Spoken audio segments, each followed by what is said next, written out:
तांबूस फुटता उधळलाली भूपाळी रामपारी दिशादाही उजळल्या आल गोकुळ आपुल्या दारी निर्भेळ आणि सकस चवीच गोकुळ लई भारी निर्भेळ आणि सकस चवीच गोकुळ लई भारी चव आहे कोल्हापुरी गोकुळ लई भारी चव आहे कोल्हापुरी गोकुळ लई भारी गोकुळची दर्जेदार दुग्ध उत्पादने गोकुळ अस्सल चव कोल्हापूरची चव आहे कोल्हापुरी गोकुळ लई भारी।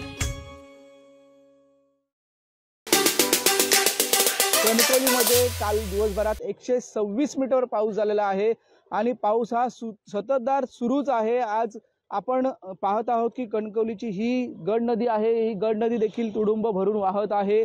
काल दिवसभरात जो पाऊस झाला त्यामुळे नदी नाल्यांना देखील पाणी आलेले आहे। काही गावामध्ये पाणी म्हणजे नदी नाले ओसंडून भरत आहेत। तसेच नांदगावमध्ये एक पावसाच्या मोठ्या पडल्यामुळे एक सुरक्षित भिंत जी आहे एक ती पडलेली आहे, त्यामुळे एक 50,000चं नुकसान झालेलं आहे। संरक्षण भिंत पडलेली आहे, 50,000चं नुकसान झालेलं आहे।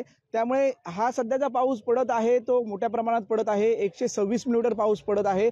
त्याच्यानंतर आज जर दिवसभरात 100 मिलीमीटरपेक्षा जास्त पाऊस पडला तर पूरजन्य परिस्थिती येण्याची शक्यता वर्तवली जात आहे आणि जिल्ह्यात म्हणजे जिल्हाधिकारी के मंजुलक्ष्मी यांनी ऑरेंज अलर्ट जाहीर केलाच आहे। त्याच प्रमाणात सध्याची परिस्थिती आपण कणकवलीतली परिस्थिती बघितली की दोन्ही नदी म्हणजे जानवली असेल गड नदी असेल या नद्यांना पाणी मोठ्या प्रमाणात आलेलं आहे, ओसंडून त्या भरून वाहत आहेत। जर अशाच पद्धतीने मोठ्या प्रमाणात जर पाऊस पडत राहिला तर पूरजन्य परिस्थिती येण्याची शक्यता आहे।